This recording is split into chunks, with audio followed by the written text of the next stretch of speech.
Приветствуем наших подписчиков и гостей канала Эзотерика для тебя, друзья. Мы вас всех приветствуем в изобилии и достатке. Сегодня в этом видео уделим внимание кладбищу и поговорим о том, что ни в коем случае нельзя приносить с кладбища в свой дом ни руками, ни ногами.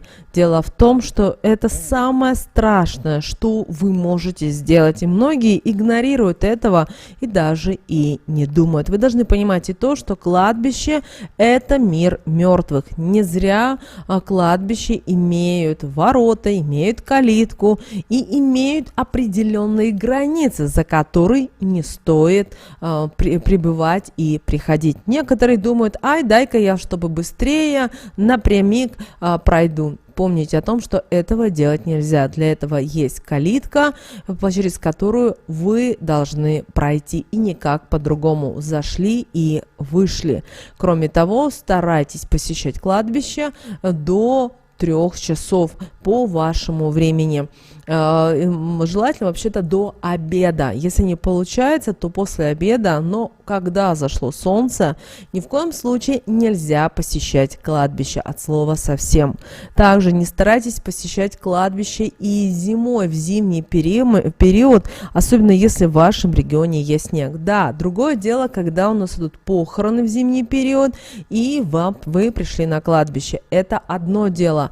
Другое дело, когда вы решили просто прийти на кладбище, потому что вот вам так захотелось в зимний период, когда есть снег. Этого ни в коем случае нельзя делать. В одном из видео мы более детально об этом проговорим, потому что через снег, к сожалению, вы можете подцепить порчу, вы можете подцепить негатив, который может, к сожалению, не очень хорошо проиграться в вашей жизни и принести вам одни беды, слезы, неприятности, а также проблемы со здоровьем. Многие беременные женщины любят ходить на кладбище, считают, какая разница, мне нужно посетить кладбище, и вот никак по-другому. Я же любила бабушку, я же любила дедушку и так далее. Вы должны понимать и то, что вы несете огромную ответственность не только перед собой, но и перед вашим ребенком. Когда вы приходите на кладбище, вы приходите на кладбище в мир мертвых, где совсем другая энергия, где совсем происходят другие процессы. К сожалению, многие люди не видят того, что же происходит на кладбище. И вам, может быть, в таком случае, может быть, вы подцепите какой-то негатив, который будет очень сложно потом убрать. Но если вам все-таки нужно пойти на кладбище, бывают случаи, правда, бывают случаи, когда вот беременная женщина, ей нужно идти на кладбище. Тогда наденьте красное платье и обязательно завяжите на запястье красную повязку. Таким образом, считается, что это сделает такую великую защиту и для беременной женщины, и для ребенка. Далее поговорим немножко о фотографиях на кладбище. Дело в том, что раньше у наших предков, как только появился фотоаппарат, вы помните этот фотоаппарат на 3 ноги с дурацкой этой вспышкой, но он был. И почему-то наши предки считали, что это сверх такое вот действо запечатлить полностью похороны. И вы видели, что у ваших прабабушек, бабушек прямо чуть ли не каждая минута есть определенная фотография, где выносят гроб, где идет определенный процесс, где на кладбище и так далее, и так далее. Если у вас есть такие фотографии, то обязательно займите отдельную папочку, желательно, чтобы она была черного или темного цвета, или коробка, и сложите вот эти все фотографии. Если на этих фотографиях уже нет живых людей, которые есть в этом материальном мире, в таком случае вы можете сжечь. Когда будете сжигать, ни в коем случае не рассматривайте каждую фотографию, не цепляйтесь, не якорите свою энергию. Это очень важно. И сейчас в нашем современном мире тоже, пожалуйста, у всех есть мобильные телефоны, и все почему-то считают, что нужно запечатлеть моменты рядом, возле, в процессе и так далее. Этого делать тоже не стоит. Кроме того, никогда не фотографируйтесь, пожалуйста, на кладбище, особенно если могиле нет еще 40 дней. Пожалуйста, вообще кладбище, еще раз, это не то место, где вы можете фотографироваться и так далее. Далее, на что еще хотим вам уделить особое внимание. Вещи с могил. Ни в коем случае никогда не берите никакие вещи, предметы с могил. Дело в том, что таким образом любая вещь, которая попала на землю, она там должна и остаться. Даже если это были ключи, деньги и так далее. Почему? Потому что это попало в мир мертвых, и значит, это должно и остаться. Конечно же, бывает так, что люди не могут. Тогда вам нужно сделать откуп. Просите монетку, и тогда уже поднимайте свою вещь. Но лучше вообще на кладбище не ходить с кошельком, со своей сумкой, с деньгами и так далее. Вы должны понимать, что вы пришли на кладбище, вы пришли в мир мертвых, где совсем работают и действуют другие законы. И если вы эти законы не знаете, это не значит, что это не освобождает вас от ответственности и тех ситуаций и проблем, которые могут возникнуть в вашей жизни. Далее, никогда в жизни не приносите землю с кладбища.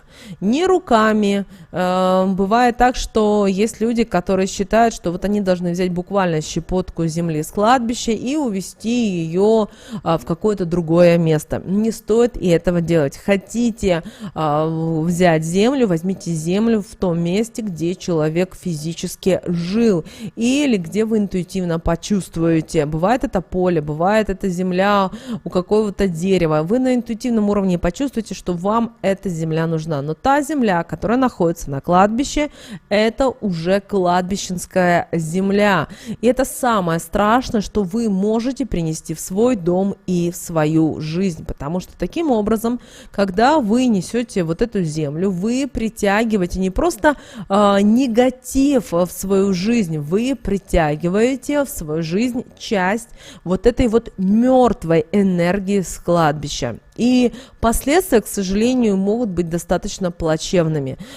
Кроме того, обращаем ваше внимание, когда вы идете на кладбище, вне зависимости, летом, весной, осенью или зимой, у вас должна быть обувь закрыта. Ни в коем случае не надевайте шлепки, босоножки и так далее. Кроме того, если есть у вас возможность, обязательно перед тем, как заходить на кладбище, возьмите ноги, обверните в несколько пакетов, например, плотных. И если нет такого, то возьмите перед тем, как уже идти дальше после кладбища, ополосните подошвы обуви, принесенной вами водой. Многие бабушки, дедушки знают, как это правильно делать. Также не забывайте после кладбища обязательно вымыть руки и лицо. Таким образом считается, что вода сможет нейтрализовать негатив, который сосредоточен на любом кладбище. Вы должны об этом очень важно понимать. Кроме того, дорогие наши девушки, женщины, приходя на кладбище, всегда одевайте платки, шапки, одевайте шали. То есть ваша голова должна быть покрыта. И это не потому, чтобы что-то вам показать или намекнуть вам на что-то. Нет, вы должны понимать, что ваш волос, даже упавший один на кладбище, может в один момент принести не очень хорошие ситуации. Также ни в коем случае на кладбище не будьте с распущенными волосами. Все в хвостик, оденьте шапочку или платочек, или шаль, и тогда уже идите на кладбище. Это касается, конечно же, и самих похорон. Помните о том, что мир мертвых, еще раз, это мир мертвых. У них свои законы, правила, по которым оно действует. Недаром наши предки вот передавали эти знания из поколения в поколение. Наш сейчас современный мир, он забывает про эти знания. Но, вы знаете, незнание не освобождает от ответственности. Пожалуйста, обратите на это особое внимание. Далее, бывает так, что человек падает во время похорон. Вообще упасть на кладбище, вот на самом кладбище, это народная примета достаточно плохая. Но вам здесь нужно еще учитывать некоторые обстоятельства, при которых вы упали или кто-то упал из ваших членов семьи. Бывает, что, например, идя по кладбищу, находясь в этом тяжелом состоянии, вы споткнулись ненароком, да? Знаете, в этом ничего плохого нет. Ну, споткнулись, где-то не обратили внимания на что-то, были невнимательны, вы уставшие и так далее. Все-таки похороны – это, знаете, такой тяжелый процесс не только в физическом плане, не только в материальном, но и в психологическом. Самое страшное, если вы упали в выкопанную могилу. Это о чем говорит? Это говорит о том, что покойник пытается тянуть вас к себе. И если вы упали во время похорон, что вам нужно сделать? Вам сразу нужно уйти с кладбища. После этого зайти, вот после, вот вышли с кладбища, сразу идите в церковь или идите в храм, поставьте обязательно свечку, помолитесь в церкви, не забудьте умыться святой водой. Святая вода, как правило, в церквях сейчас она даже есть в открытом, бесплатном, открытом и бесплатном доступе. Нет, вы можете купить в церковной лавке. Не забудьте прочитать любую молитву. Это очень-очень важно, на что мы вам рекомендуем обратить внимание. Далее, вы можете увидеть на кладбище во время похорон животное. Это может быть и кошка, это может быть собака. Что в этом случае вам нужно сделать? Ему нужно дать какое-нибудь лакомство и отогнать аккуратно от себя.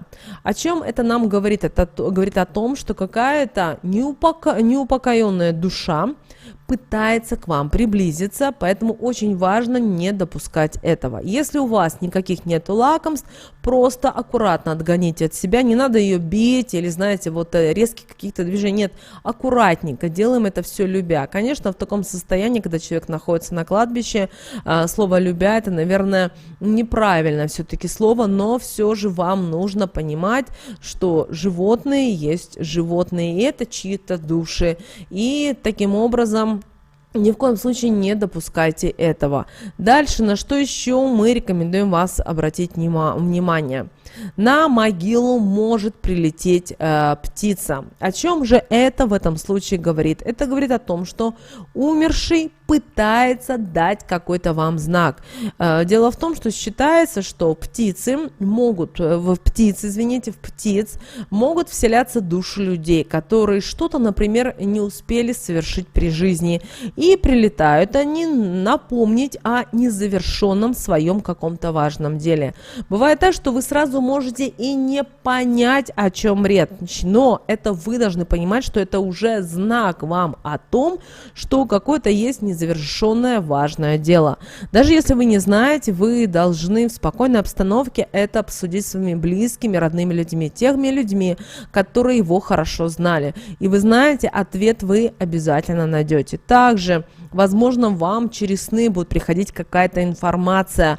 Обязательно не игнорируйте это, потому что многие люди, находясь в этом стрессовом состоянии, могут на это не обращать внимания. Кроме того, возможно, вы не увидите птицу, которая прилетела на могилку, да, потому что по разным причинам, но после выйдя с кладбища вам кто-то может подсказать: слушай, вот такая ситуация, ты обратил на это внимание, да, и это должен быть для вас, как знаете, как уже признак того, что вам нужно в ближайшее время решить этот вопрос. Далее, что очень важно: никогда не доставайте на кладбище деньги, потому что вы вот именно даже не для того, чтобы их посчитать, а вообще вот, как, знаете, бывает так, что человек ни с того ни с сего может просто достать деньги и начать теребить в руках. Вот таким образом, как бы человек переживает, нервничает за что-то. Никогда ни в коем случае не доставайте деньги, иначе вы лишитесь всего, что у вас есть в жизни. Подумайте об этом. Но если, не дай бог, деньги упали, не поднимайте их, это не к добру. Помните о том, что на кладбище ни при каких обстоятельствах нельзя подбирать деньги с земли. Поэтому мы и говорим вам о том, что ничего с собой нельзя приносить на кладбище. Ни деньги, ни мобильный телефон. Не стоит быть каких-то дорогих или вообще даже в украшениях. Бывает так, что женщина приходит в каких-то своих украшениях, потому что это у нее память от близкого и родного ей человека.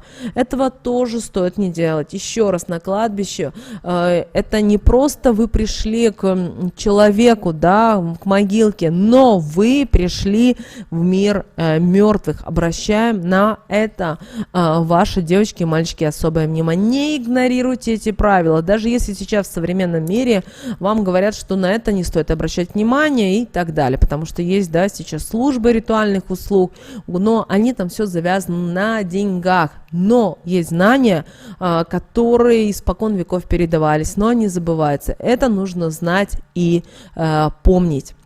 Девочки и мальчики, мы надеемся, что наши советы и наши рекомендации вам помогают в жизни. С вами, как всегда, был канал Эзотерика для тебя. Девочки и мальчики, обязательно подписывайтесь на наш канал, обязательно ставьте лайк этому видео, обязательно поделитесь этим видео с теми, кого вы любите, кого вы цените, кому вы знаете, что это видео прямо сейчас на данном этапе обязательно поможет. Но прямо сейчас на экране, друзья, вы видите два всплывающих окна. Девочки и мальчики, это следующие рекомендованные видео для вас. Нажимайте на то видео, которое вам на интуитивном уровне понравилось больше, и смотрите. Всех вам мыслимых и немыслимых благ, друзья. Услышимся с вами уже буквально в следующем видео.